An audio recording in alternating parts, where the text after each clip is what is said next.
All right, let's talk the Paralympics now. They took place, well, the opening ceremony took place last night out in Paris with some of our athletes. Team South Africa also taking part there. We'll be hoping for more medals than the 7 that they came back with out in Tokyo. Let's join now our reporter out in Paris, Karien Jonckheere, who will be talking to us for a couple of days. Karien, let's talk about that opening ceremony. How was it for you? Hi, Benji. Yes, it was an impressive opening ceremony. I think the Olympic opening ceremony was a bit of a polarizing one. There were many differing opinions on that one, but I think last night's Paralympic opening was generally hailed as a big success. The focus was very much on the athletes rather than anything else, and I think that's what it's all about. And we had our own Musa Mota there, our amputee dancer, who played a really big role, which was really great to see as well. Made us very proud. Yeah, and South Africans have been performing already, and we have Shaun Anderson in archery. What took place there? What would you say about his performance? Where did he finish?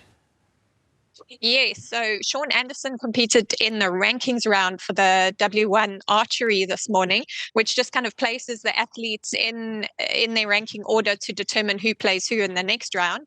He finished 9th overall. I think he probably was hoping for a little higher up. We talked to him afterwards, but he was satisfied with his morning's work, and it means he plays the 8th ranked archer in the next round he competes against the 8th place. So he was happy with that, and that'll take place on Sunday.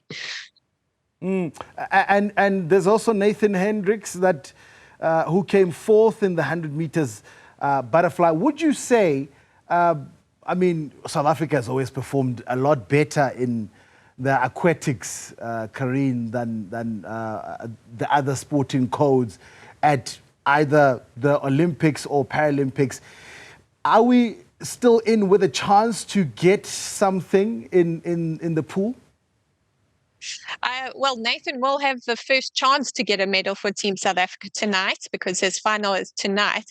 The 100-meter butterfly isn't his main event. He's gone in as the joint 6th fastest overall into that final of 8 swimmers. So I wouldn't say this one is likely to be the one he could win a medal in. I think that'll come later in the week. And I think it's more on the athletics track where we're going to get our medals this time round. So I'd be focused on them instead of the swimmers. But you never know, and there are swimmers who are certainly capable of picking up a medal. What are we looking forward to in Karabo Morapedi is also in action today? Yes, that's right. In about 7 minutes' time. That's in the boccia. It's an interesting sport for those who haven't seen it. It's quite similar to bowls and played mostly by athletes with cerebral palsy who are in wheelchairs. And he's got his first round match now, and also Lanza Jordan later as well. This is the first time South Africa's been represented in boccia at the Paralympics, so an historic afternoon. One thing about the Olympics and the Paralympics, Karien, they always, show you new sporting codes, things you never knew existed, and you always feel like, surely I could have done this. Surely there's something I could have been doing to represent the country. But I spoke about the 7 medals that the Team South Africa returned from Japan, from Tokyo, just a few years ago. Are we able to surpass that? Are we able to get to double figures this time around at the very least? I think that's the tough one. We've got a very small team here, only 32 athletes. So I think surpassing that 7-medal mark is going to be a big ask. We were adding it up earlier. I predicted 6, an optimistic 6. Some of my colleagues are saying 5.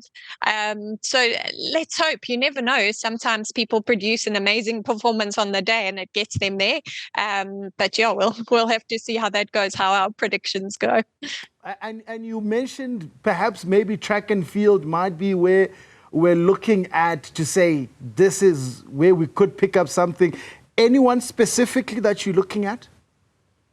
Yes, our flag bearer from the opening ceremony last night, Mpumelelo Mhlongo, is a big medal hopeful. He's a double world champion in the 100 meters in the T44, and he's running 100, 200, and doing the long jump. So he's definitely a medal prospect. We've got Simone Kruger in the discus. She's a world record holder in that event. Got Pusileto Mabote. He won a silver medal at the World Championships. We've got Luzanne Kutsia, who picked up 2 medals at the last Olympics. So quite a few in the track and field we can look out for. And Karien, I don't know if it's just my observation or what, but we've always done better at the Paralympics as South Africa than we have at the Olympic Games. Is there any particular reason for this? What do you credit it to? Tough one to answer. I can't say I know the answer to that one.